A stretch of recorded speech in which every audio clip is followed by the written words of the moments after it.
Okay, so the broadcast is live. So, hello everybody. I'm Prashant Kumar from India. I'm doing my PhD in Austria, and I would like to thank everyone for joining today for the talk on women's safety. So, basically, we have 3 female and 3 male panelists here. Sorry, not 3. We have 2 female panelists here. So, we're waiting for one of our friends. Probably she will join later. But then, women's safety is one of the most complex issues we have actually discussed in the hangout so far. And violence against women is not an issue which can be discussed in isolation, as this is intertwined with so many aspects of our society. It can range from poverty to education to human rights. It can go to law enforcement, to some of the traditional practices, and so on and so forth. The list is basically endless. So the recent incident in Birbhum, actually in West Bengal, highlights the lack of education, first of all, poverty, lack of awareness, lack of some of the still prevalent medieval practices. So it's not only the number of reported cases actually that have gone up. The crime rates against women have also risen, at least in Delhi itself. It has doubled since the very infamous rape of actually Damini or Nirbhaya, whatever you call it. So the whole purpose is basically we would not be able to talk about all the aspects of the society which leads to violence against women, but we will try to focus only on the most extreme form of this violence, which is rape. So the question that we are asking today is in the hangout today is what has led to the rise in crimes against women, and what are the ways to prevent it from happening again. The purpose of this hangout is to make people aware that this is our responsibility to respect each and every member of our society. Now I would ask everyone to introduce yourself, and in that process you can also very briefly give your opening statement. That will be in alphabetical order. So I would now request Avijit to go ahead and introduce himself. Yeah. Thank you, Prashant. I'm Avijit Singh from Ireland. I am studying in UCC. Now, to start with, we all know that there is a problem. Nobody can deny that there is a problem in our society. And it's not a problem. People say that rapes are happening in India and other places are safe. I would like to disagree with that, because recently, yesterday or day before, I read a survey that says that every 5th woman in United States, in some way or the other, has faced rape. So that's a staggering number. Now, South Africa is called the rape capital of the world. So there is a problem. There is a problem everywhere. But in India, it has been highlighted after the Nirbhaya incidents in December 2012. So better debating on whether there is a problem or not, we should debate on the solutions, that what can be done to improve the situation. So there is a problem, and we should debate on that aspect. So that should be the motive of this debate. Okay, thank you very much, Avijit, for that comment. Krishna, can you go ahead and give the opening statement as well as introduce yourself? Hello, I'm from Calicut, a small town in India, and now I'm in Graz, which is in Austria. So, as Prashant told in the introduction, the rape rates have been increasing. And I think one of the reasons is there are more women coming out working, and, who are in more vulnerable situations. And also there are more cases which are getting reported these days. But still, according to some statistics which I looked through, it says 60% of the sexual assaults are still not reported to police, and almost 98% of the rapists are they won't spend even a single day in jail. And it's pretty unfortunate that there are millions of underprivileged women in India who still do not understand that their safety is their birthright.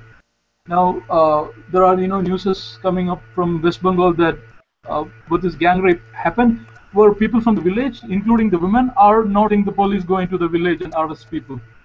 So only awareness can make a difference. And rape is something which cannot be just wiped out in a day or two. So we as a nation, we should have a long-term plan to tackle this problem, and it can be educational, can be legal, or human right related. Okay, awareness can make difference. All right, thank you very much, Krishna. And then we go to Richa. You can introduce yourself and then also give the opening statement. What do you think about the whole issue? Well, hi, I'm Richa. I'm from India. I'm currently pursuing my master's degree in the US.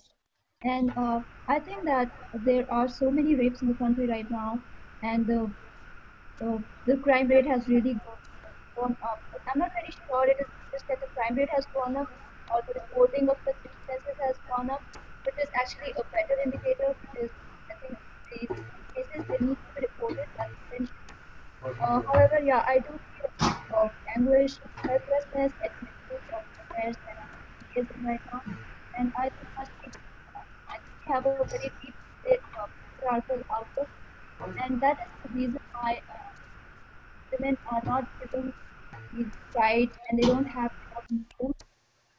So I think it's essential that we really, I mean, somebody's freedom should not actually be a point of debate. It should be a norm in the society.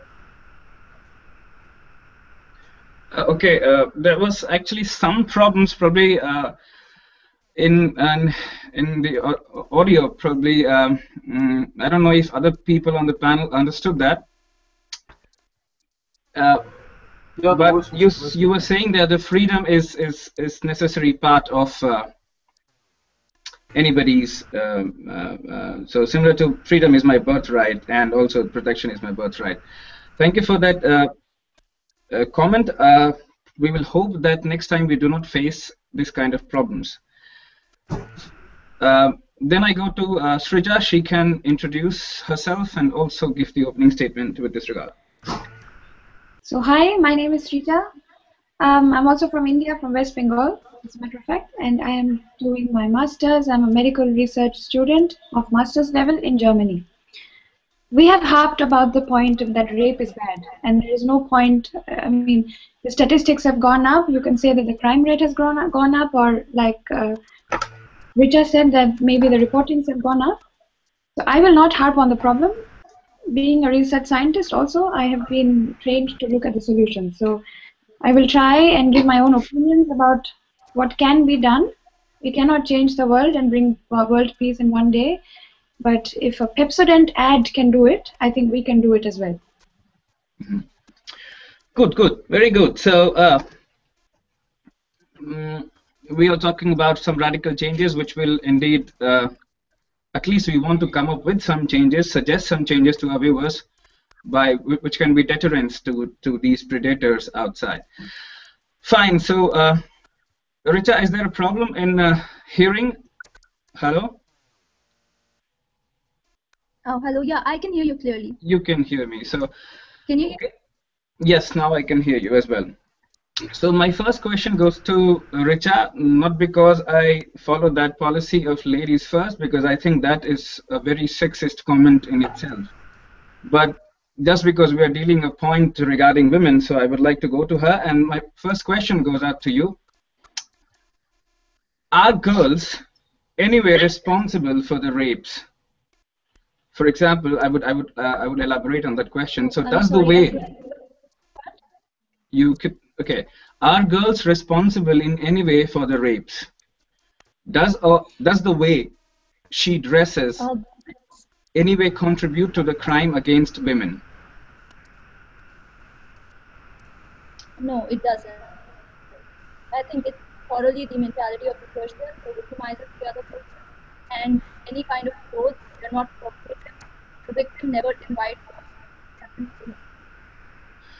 Okay, so the victim never invites. May I make a request? Probably there is some background noise and you're speaking too fast. Is it because of that I cannot hear you, or is the problem with me only and other people can hear you? Hello, I'm asking to the other people on the panel. Yeah, the voice is breaking. I think it has something to do with the We network. can't hear her clearly as well. Okay, fine. So, but she said that the victim never invites the predator. But Shrija, I mean, I would like to ask, or probably we can continue with Richa. There's a counter question that I can ask you on that response of yours. Maybe assume a situation, for example, you know, a guy. He sees a lady with skimpy clothes, less clothes, gets aroused. The sexual component takes over him now. Okay, he cannot harm that particular lady, okay? Because probably she is accompanied with her male friends. But then in order to satisfy his libido, he pounces on other women somewhere else. He finds an opportunity in dark, you know, and now he satisfies his libido there, but he's aroused by the skimpy clothes of somebody else. So in Well, a way, see, this woman who dressed not so nicely, not according to me, but according to the society standards, is responsible for the rape of another person. Do you agree with this? I do not agree with this. I think that the person who is unnecessarily aroused is fake. Probably there's something wrong with his mentality, how his brain works. Nobody said, and you never know what arouses a person. So, person will get aroused by anyone, and so that clothing of lady has not Yeah. Okay, Avijit, you were raising your hand. Yeah, I just want to say, I don't think her audio is clear to anybody. Like, whatever she's saying, it's not clear, so it's no point going on with it. Okay, so I heard something that she said that it's in the mind of the person. It doesn't have to be anything related to the lady. In relation to that, I want to go to Shrija.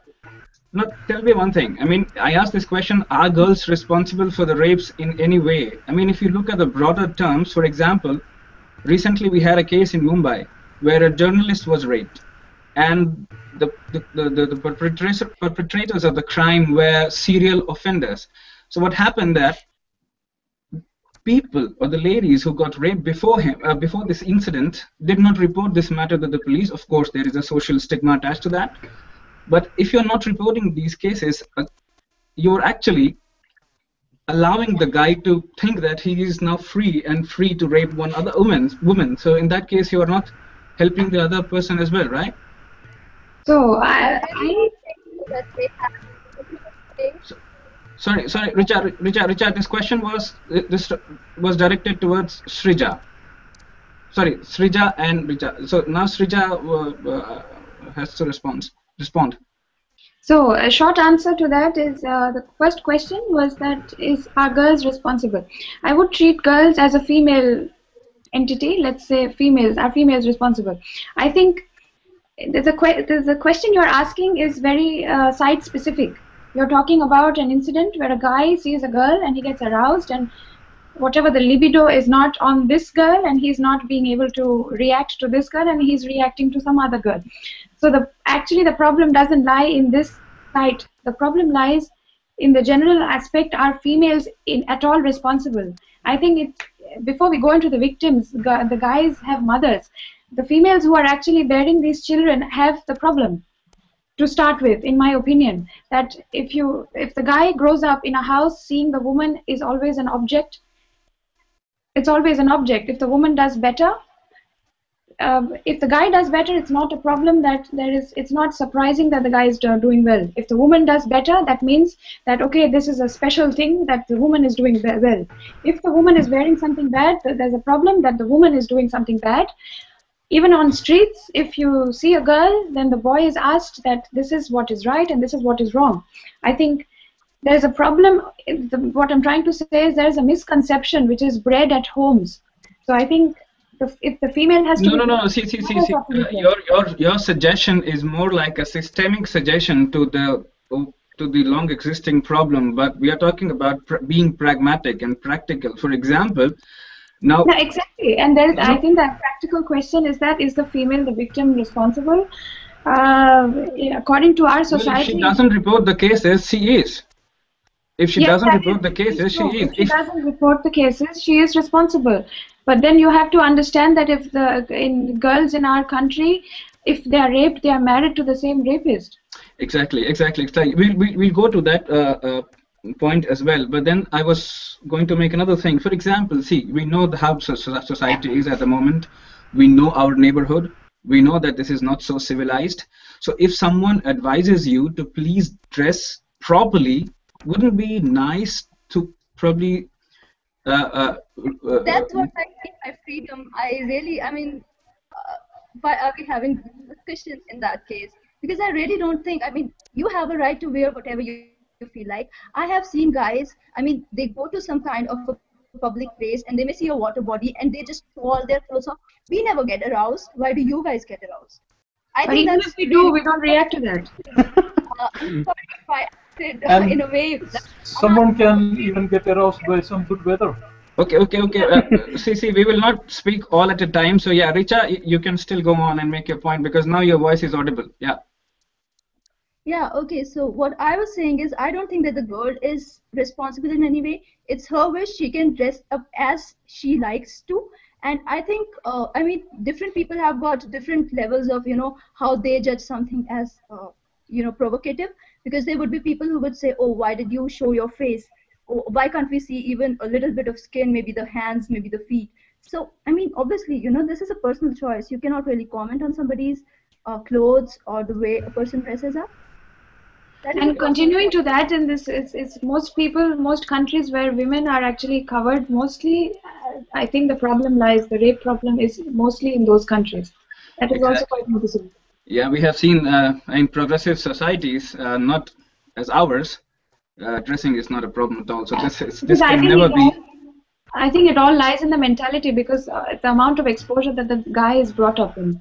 Exactly. So then we are discussing about the systemic problems, how his upbringing is. Okay, my next question, having heard the two ladies, next question is also about the responsibility of men. Okay, so my next question is to Abhijit. Yeah.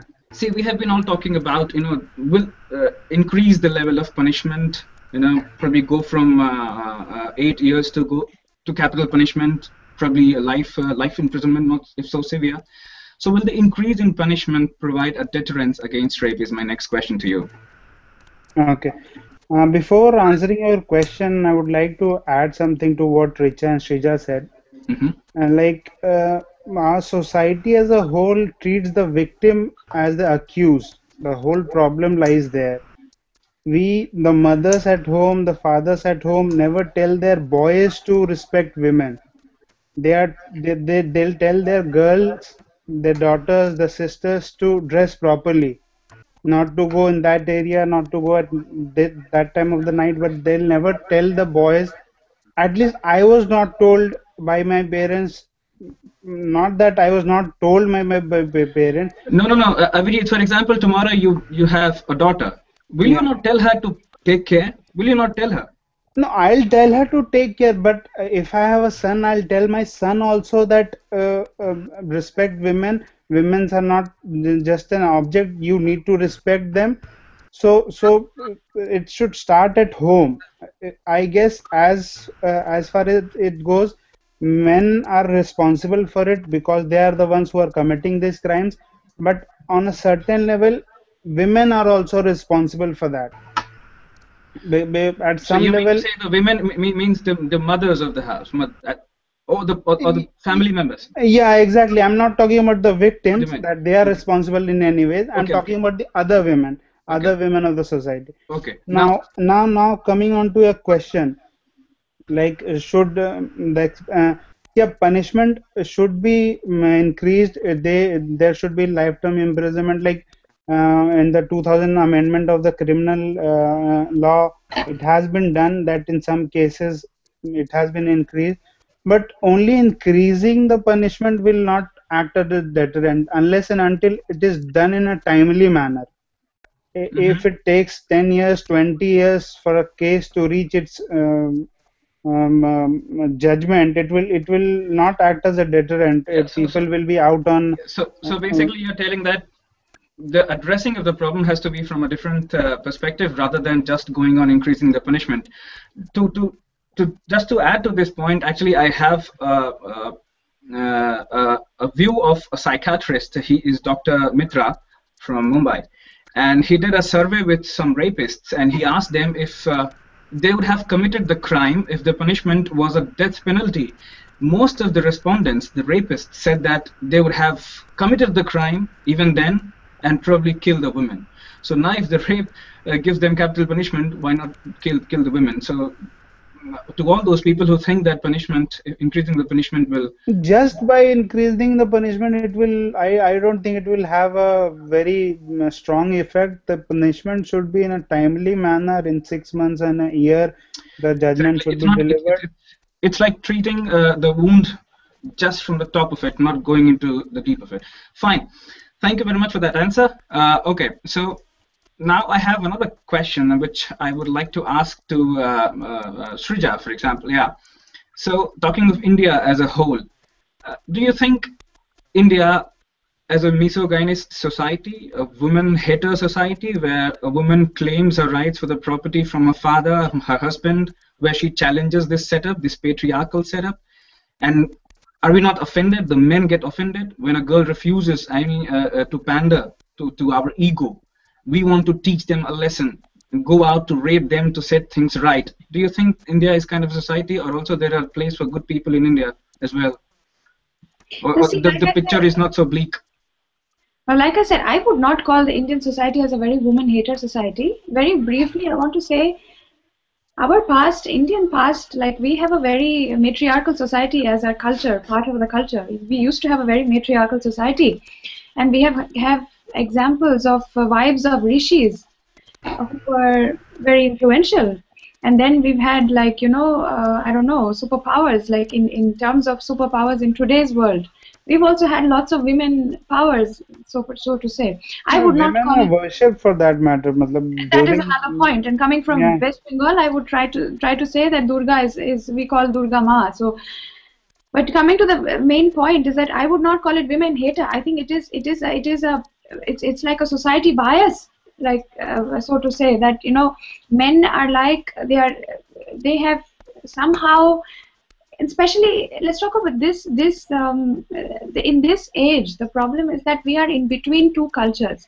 We are seeing, or rather the men of this generation, or let's say starting from the last generation, they are stuck between the two cultures where they have seen oppression in their homes, like oppression on the women of the house. And then they are also trying to live in a society where women are actually their competitors. So they cannot get into, I personally feel that this is a psychological problem more than a political problem.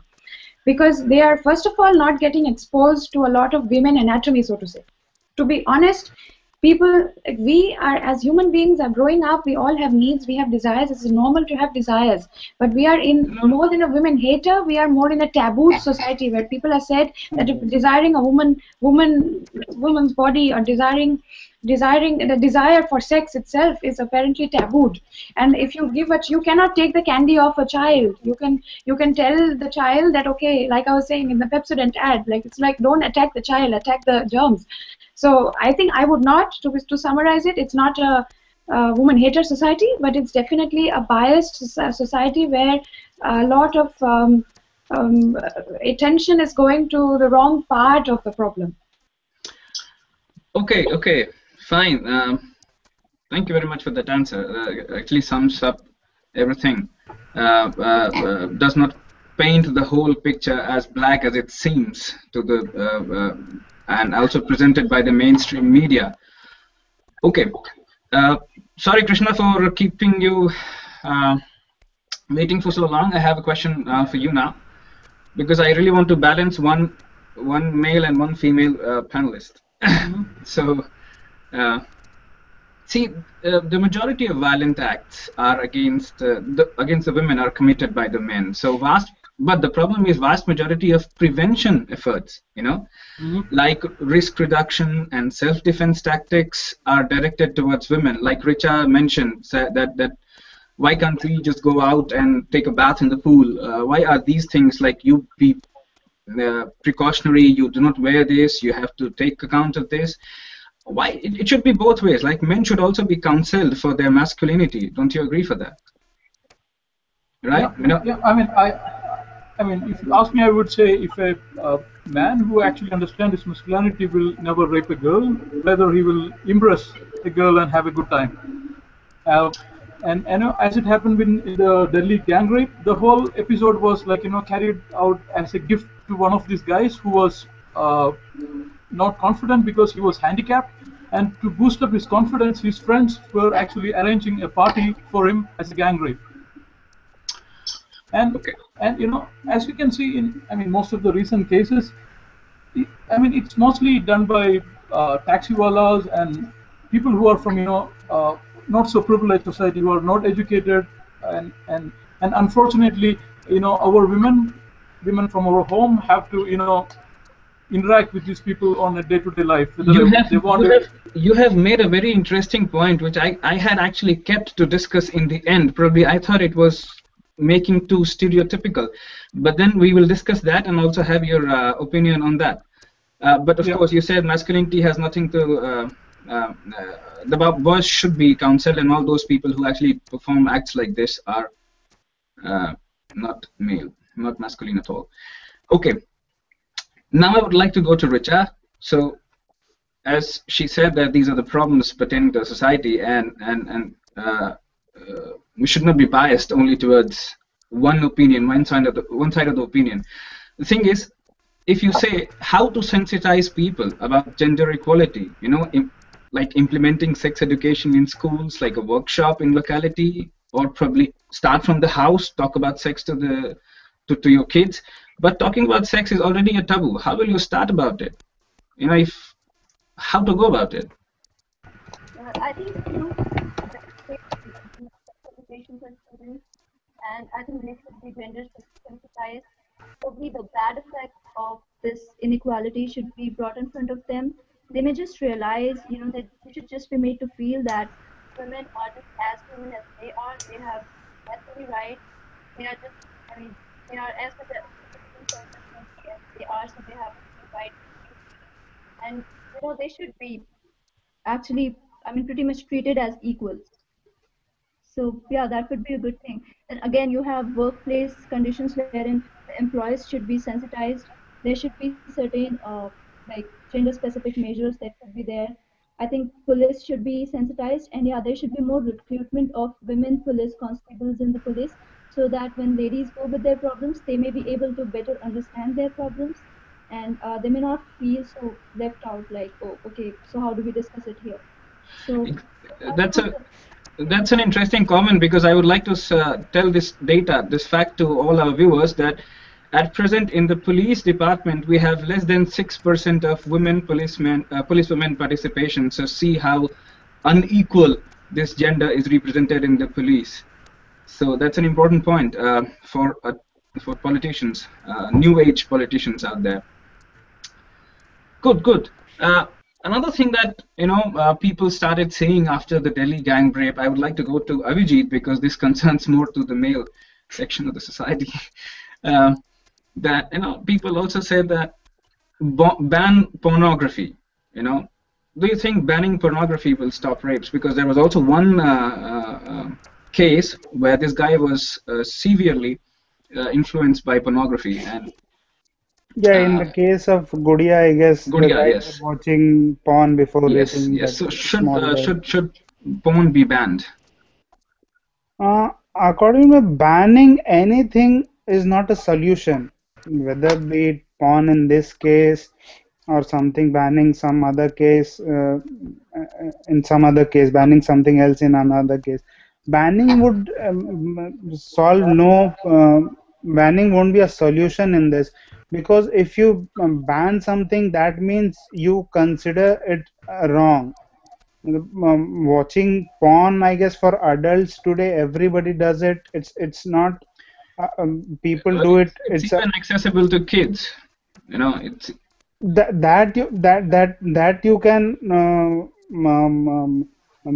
try to censor it to the kids, maybe by like sex education would be a very important way to start with.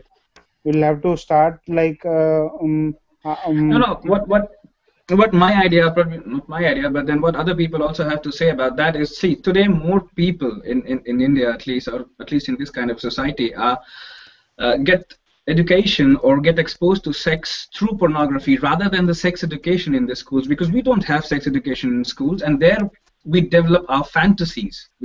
Okay, and there we become animal. These animal instincts come through pornography.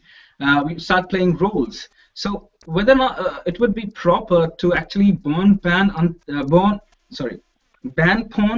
until a balance is reached in the society where everybody has a kind of a same level of education, same level of sensitization of sex.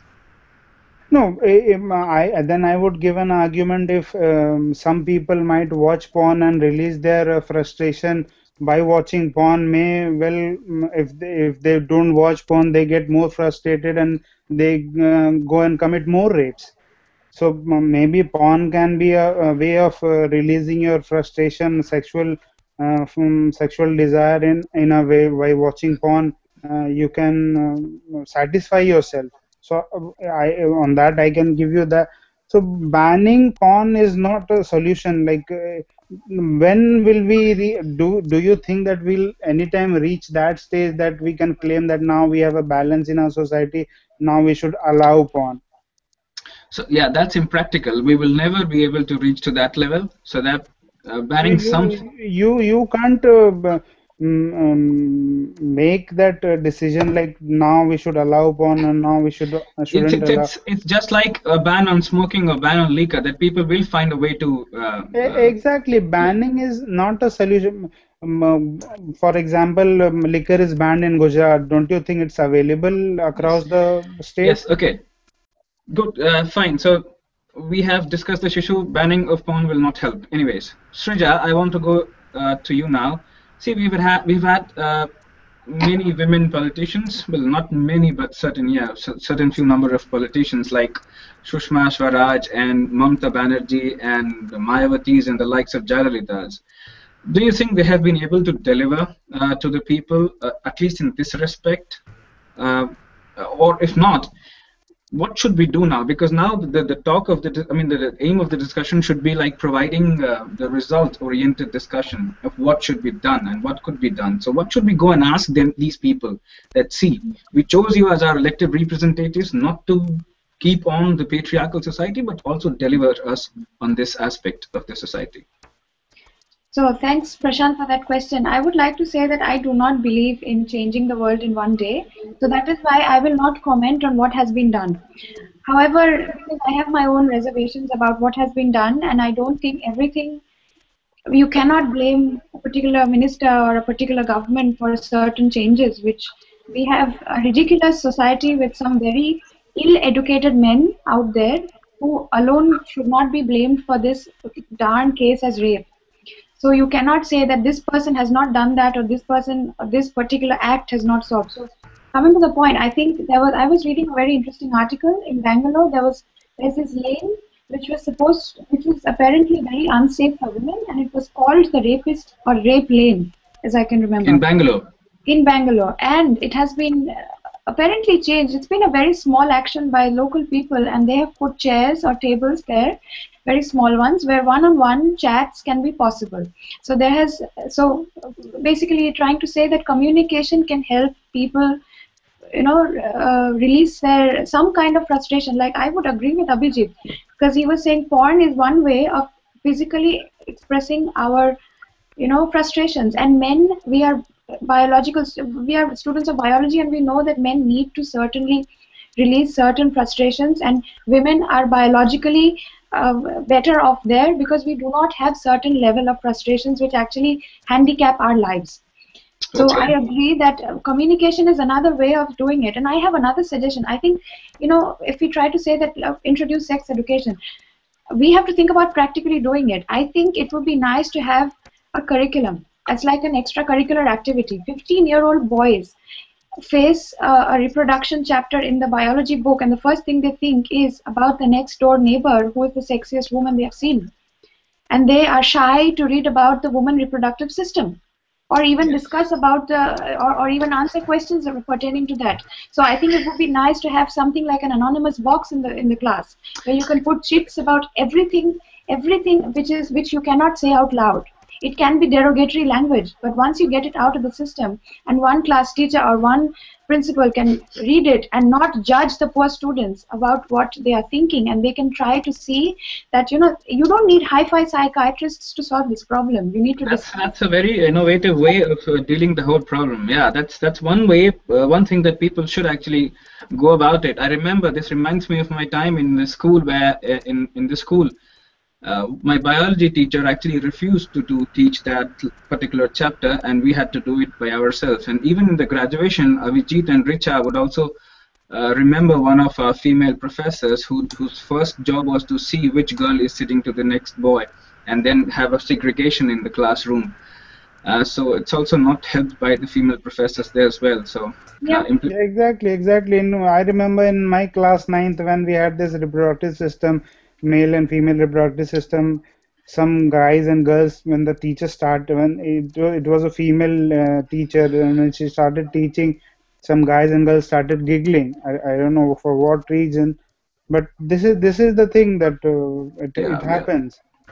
Yeah, I remember even in the graduation there was one more female professor who just passed out the notes of this and did not teach this chapter. Yeah. Anyway, I just, sorry to interrupt, but the point is that we even in the education, so-called we get a very high-level education. Primary education in India is world class, but unfortunately we have a very theoretical way of looking at things. And poor students, we are trying to blame those boys who have never been able to actually see what things are for itself. It's just anatomy, but they learn it as something to desire for.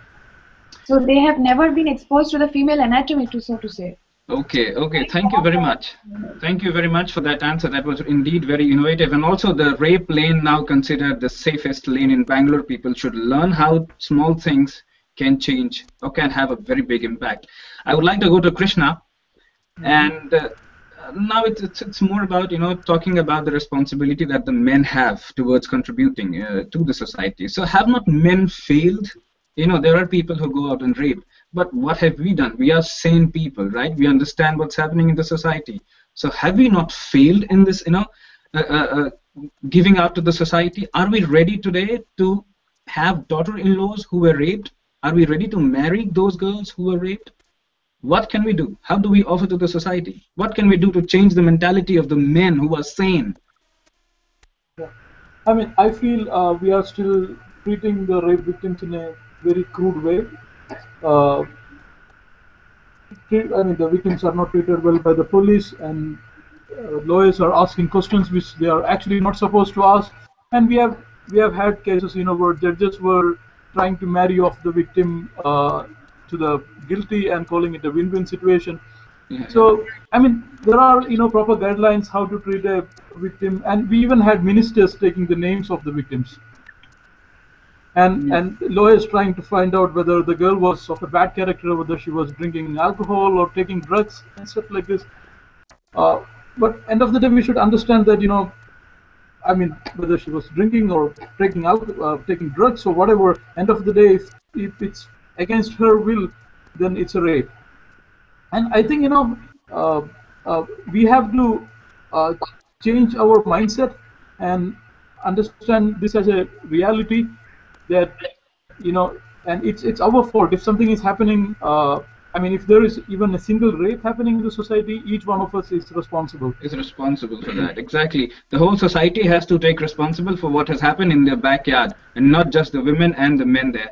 Yeah, and it's pretty unfortunate that, you know, despite of all the advancement in technology and culture, we are, like, you know, still acting like a group of wild animals where stronger can dominate over the weaker. That's right. Just because you raised this point of judicial thing, you know, judges trying to marry off, and also I would like to, while I was reading the whole articles about this thing, I came across that the public prosecutors which are given to the victims, actually they are fighters, not the victims. So I would say fighters. So the public prosecutors who are assigned to the fighters of this rape are not so good, because the people who have committed the rape, maybe they may be wealthy, affluential, rich, and hire a better lawyer, and the public prosecutor is actually not so talented to handle the rape case. And there are many cases where the victim has actually lost her case. So the whole judicial revamp of the system has to happen.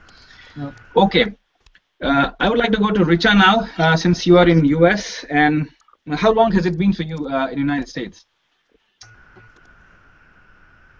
Hello? So I think I came hardly 3 or 4 weeks back. Sorry, I could not hear you. Hardly 3 or 4 weeks back. Okay. Just hardly 3 or 4 weeks. Okay. So maybe this question also can go out to all of these people, including me.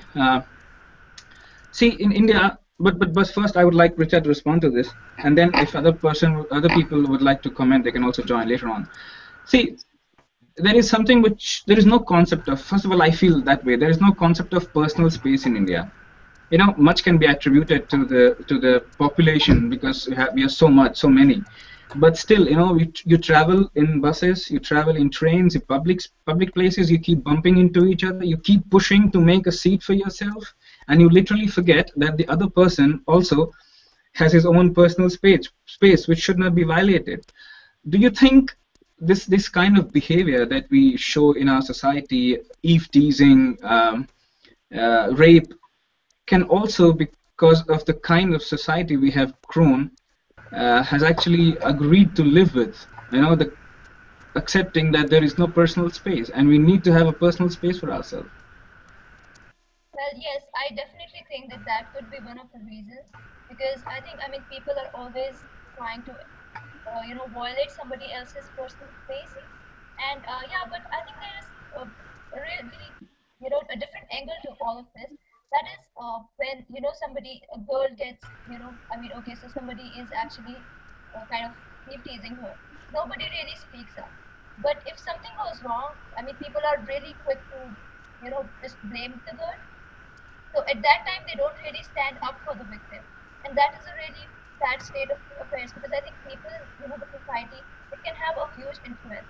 They can actually make a lot of difference by supporting the person who is right, and by okay, they can put the pressure on the boy as well, but they never do that. They never do that. Yeah, they never do that. Yeah, that's right. Very rightly said. Anybody else would like to comment on that personal space? I saw Srija nodding her head. Unfortunately, I can't really do that, because I haven't I haven't been in that. Unfortunately. Okay. But I really felt when I was traveling in during my times when I was going out and giving competitive examinations, I really felt that people do interfere in your personal spaces, and this is a habit. They don't know that they are doing like that. However, I might want to add one thing. It's Yes. Not only in India. It's like in a very unfortunate personal incident in Sydney. I was traveling in a normal common local train, and where there were two Indian guys from. And they obviously they come to India to not be taxi drivers, right? These were students, and because I knew for sure that they were students, and a Caucasian girl was standing in front of them, and in Hindi they were using very abusive language and treating her just like a sex object. And trust me, it's like, I, as an Indian woman, when I travel in local trains in Germany or have been traveling in Australia before, and I have never felt unsafe, and I'd say it out loudly, I never felt unsafe in front of any other race apart from Indian men. Because another thing I really want to add out of a lot of anti-passion towards it, that is, if you are an outgoing woman, like Abhijit and other people also had said, if you're an outgoing woman, and if you're going out with friends, and if you give out some sort of a vibe that you are a person who has opinions and is outgoing and have some, so to say, not traditional, then the people in India, or the Indian men, at least abroad, they will treat you as objects of sex, and that you are a ready or free sex moving around. I am very sorry for my words, but this is exactly what I get. No, You shouldn't be sorry because this is the state of affairs. So it's high time that we understand the seriousness of the whole problem. Avijit, I can see raising his hand. Yeah. Go ahead. I guess it would be harsh to say all Indian men are No, like I that. did not do that. She did not say it. Sorry. So, so I have coming on to that, the problem is that we have started. People say that rape. Some people have made comment that rape is due to the Western influence, Western culture influence, and I don't agree with that because in Western people are not committing rape, so why should we be doing it? And the problem with the people in India is, I guess some men in India is that when women dress like in skimpy clothes, in so-called provocatively, people say that people or some men think that they're easy. Them- and that is the kind of mentality some men have. So, and Yeah. and that is why I feel that some of the some foreigners like from lately there Recently, a was a Danish lady. from Danish lady. Yeah. That is because I feel that we in India we have a feeling that in Western countries women are very open to these kind of things and they don't have problem Yeah, having sex they're with very casual anybody. and it's fine for them. Yeah, it's fine for them. Yeah, They can have sex yeah, with yeah, yeah, yeah, anybody yeah, they go sleeping around. yeah, So yeah, yeah, yeah. these are the mentality which needs to be changed. Yeah, but of course, India also has gentlemen like three of us. Okay, so Richa was Well, raising her men, I hand. She guess there wanted to are make a many more. yeah, that's right. We need to have many more. Richa was making a point. You can go ahead and make your point. Yeah, actually, I was saying that I have stayed in India for all my life, and I'm not able to go out after a certain time. I avoid going out in the evenings. Yeah, That really affects my life. When I'm at work, I try to get back home on time. yeah, yeah. So even if it's an urgency, we have to, actually, okay, seek help from someone if my father is not there, or we have to have a male accompaniment. And trust me, life has not been has not been easy in India. There have had suffered molestation at the hands of some or the other perpetrator.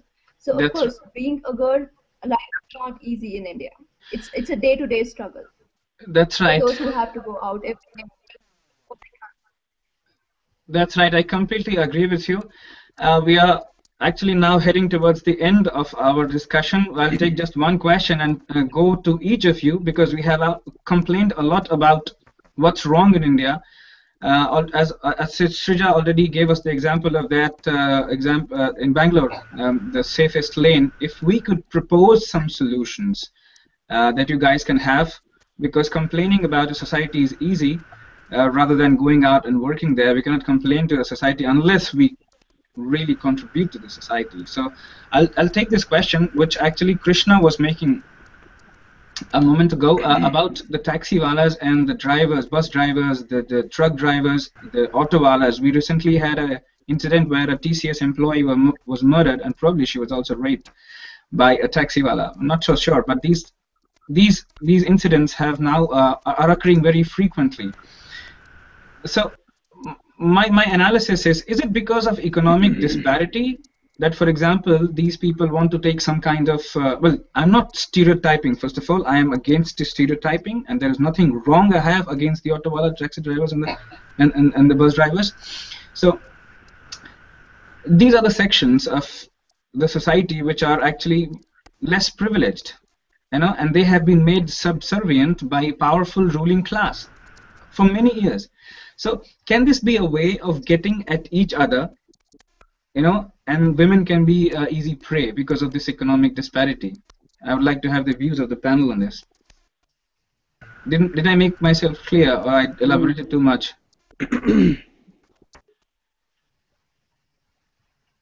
Hello. Can I? Yeah, Avijit, go ahead. Yeah. I guess stereotyping this won't be the right thing to do just because they are taxi drivers and auto drivers. Like we might have heard of many cases where these kind of people might be involved in such incidences, but But saying that also has to take into account the education they have received. So I'm not talking about that they're the only culprits, but we as a society have also yeah, failed to deliver. maybe I can say that maybe these cases come to light because people who are influential commit such crimes like rape and get away with Get it. away with it. Exactly, Get exactly, away with it, and they exactly. don't have a say, so they are caught. Yeah, So it can be a counter argument. But that's you are right in saying that it can be because of the education that the lower section of the society, they don't have a very good education at any level. Most of them are uneducated. They don't interact with female, the fairer sex, as much as we do on day-to-day basis. okay. So they don't understand them, like they treat them as an object. So And now, I why would don't you, now that you are already talking about, why don't you tell us what should be done very briefly, and then we can go to other panelists as well, and that yeah. would conclude the whole thing up. Before coming, just I would like to make one final point before giving the solution. Like nobody talks about the marital rates. Like nobody talks, like in our IPC also, if a husband rapes his wife who is above the age of 15, it's not considered a rape. Yeah, but then that's a still more complex issue, right? Yeah, it is, but it should be taken into account, and it should be dealt with. It's a serious offense. And Yeah, now coming yeah, on to the solutions. yeah. Like first of all, I feel that there should be in every school we should have by the age of 15, 16, there should be, when we reach a certain age, there should be sex education. Do it separately, girls, boys, decide a method how to do it. We can discuss on that, but it should be done. Boys should Okay, be made aware about the girls, girls okay, should be made aware about the boys, the okay. anatomy part and everything. And in the classroom, they should sit together. If in the beginning they're uncomfortable, the guys are uncomfortable, or the girls are maybe uncomfortable during the sex education class, they can be taught separately. Not in the But sex education class, but in general, I'm talking. no, in general, they should be allowed to mix. I guess I feel when there is a co-education, it's a better way to create a healthy relationship between a guy and a girl, rather than a Good, boys' school or a girls' school. That good, is good, good. that is my personal feeling. They Okay, should okay, be taught together, and a co-education is what I would recommend. That is my personal opinion. okay, okay. Second solution would be everybody, right from police or politician, they should be sensitized. Like politicians have a certain following. Whoever is the politician, they have a people who are following them. And people like some ministers from MP, they made a statement after the rapes that if females are going to cross that Lakshman Rekha, they will be punished, and many other comments like that. So they So should, the leaders have to lead the way, right? yeah, they should You set should a be good example. They should not make these kind of loose statements. okay, okay. And Good. at finally, at the family level, they should teach their girls how to behave in the society. Fine, parents are doing it now also, but they should teach their boys also to respect girls. Good. That is how it should go. Very good. So They are three not sex objects. exactly, They are to be respected. exactly. Krishna, I would go to you. Can you come up with some suggestions, which are kind of different Uh, from what Vijit I suggested? mean, yeah, I mean, I would broadly categorize, rapes happening in the city and rapes happening in the villages, and the reasons and social scenarios in these two cases are entirely different. In villages, women are raped uh, mostly because they are not even aware of the rights, but in cities, the government is not actually able to cope up with the growth of the city. So Exactly. there are these, uneducated people coming from rural areas and working as a cab drivers or taxi drivers, and most of the recent cases involve them. And Yes. the number one problem is lack of education, and number two is lack of surveillance. I mean, we have so many, numerous cases, and still nothing has been done to, for a proper surveillance system. That's right. And you want it or not, you are late from office, you have to take a cab. So these are things which we cannot avoid, and these are things which can be, handled in a better way by the government, and things can made much better. I mean, education and spreading awareness is a long-term process. It takes a lot of time. But taking these small steps, like keeping a proper surveillance for the cab drivers and stuff like this. These are things which can be easily done by the government, and it's pathetic that people are not. I mean, the governments are not doing it. Okay, yeah. So you were telling that next time when I vote, I would ask my the leader in my constituency to have that on the manifesto as well, to lighten the streets of my. First of all, he should not himself have rape charges against himself. Perfect. That was nice. That was nice. Okay, Richa, we go to you for some suggestions. Well, I think the representation of women in police should be increased. Okay. The police officers should be sensitized. Apart from that, those who have been raped, I think we have got very less medical laboratories that could actually conduct the test. So many a times, the samples, they just become too old. So it's really difficult to prove anything then. So I think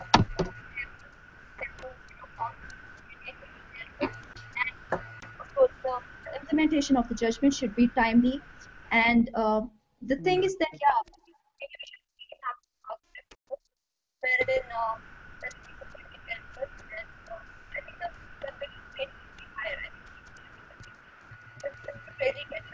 right now they may just get and of course sensitization and sex education that is already been of course lighting the street and better public sometimes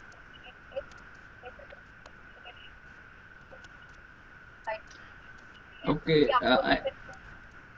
I think there was some problem. I could hear you only partially, but whatever I could hear you, I got this idea that you were talking about judicial reforms and representation of police and women police in the whole police department. Yeah, that's important point that everybody should keep in mind. Srija, thank you very much, Richa, for your suggestion. Srija, do you have something more to add on to that? Yeah, I first of all agree with everything Abhijit, with everybody, but especially what Abhijit said. And continuing on that, I think I agree with what Krishna said, that sex education takes a longer time. Yes. So I have the very practical solutions. Like one, you can put this anonymous box, like a complaint box, which can be used by most anybody, where you can vent out whatever you want to say to an ex-person in that chit. And then one can actually have a look through it, or the authorities in schools or colleges can have a look through it as to what is actually the mental state of the young people, and then accordingly have counseling sessions. It's like you have mental checkups already in some schools. So like that, you can have some very simple counseling sessions, which does not require very qualified psychiatrists, for example. That is one.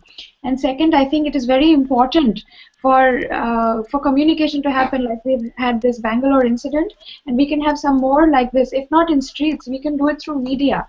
It's like ad jingles are the most fast frenzy causing things in India. So why can't we appoint one of the major heads in the country who produces some Airtel ads like "Jo tera hai wo mera hai," it becomes viral throughout the nation. So why can't we put something like education in house? Don't beat your wife. Simple things like don't beat your wife in front of your children. Don't treat your wife like a secondary object in your house. Tell your son that the mother and the father are equal. They are both your parents. Do not put your father's name before on the form. Both of you are important, and both of you, and only then that the son can learn that, okay, I can understand what is happening, and whenever I have to vent or take revenge on the woman, it is rape is not the highest amount of highest state of punishment that a woman can have. I mean, if I want to beat up a guy, next time I will beat up a woman, not rape. I mean, the equality, we can start with the equality. We cannot deal with a lot of frustration. Good. I think that's very innovative. So more participation of the media, and rather than just trying to paint Kejriwal as an anarchist. Good. So fine. So now it's my turn. Since I was also a politics and panelist, and I also have some opinion. I had some suggestions as well, but most of you already have said everything about that. So now I cannot think of anything else. But just adding to what everybody said about education and everything. See, when I go outside, I leave my house in India. I meet the security guard. I meet the local confectionery shop owner. I meet the traffic police. I meet the bus driver, the auto driver, and I get back home and I realize that none of them were women. The women participation in the society is so less. I'm not sensitized. When you go to a temple, the guy who's there as a priest is a male guy. You know, there is no female priest. If my mom can do puja in my home, why not a lady priest can do puja in temple? So all these things like empowerment of women by education and awareness should be done. But to all those women who have not been educated so far, at least we can train them. We can start training them in parallel. And this, the government, we will not wait for the government to do it. It is these panelists and other people who are also working on it should go back to India and do it, give it to the society. Fine, we have had a wonderful discussion about it, apart from some technical difficulties, but hopefully we will remove those snags in our later hangouts. So we all acknowledge that the implementation of the law is very poor, should improve. The court staff, the defense counsel should improve. Men need to go through a sea of changes, we know that. The bureaucrats, the officers, they should also improve themselves. Women should speak up. And in the end, I would like to end this hangout by saying that Sikshit Nari, Sikshit Samaj to hum sabne sunai tha, lekin Sikshit Nari, Sikshit Samaj or Surakshit Samaj ka nara hum de rahe hain. Okay? Thank you very much for participating, all of you. And I wish I could have all of you again on the hangout on some different topics. You guys have a really nice week ahead and nice weekend, nice Sunday. Thank you very much for participating. Goodbye. Thank you. Bye. Bye-bye. Bye. Bye-bye.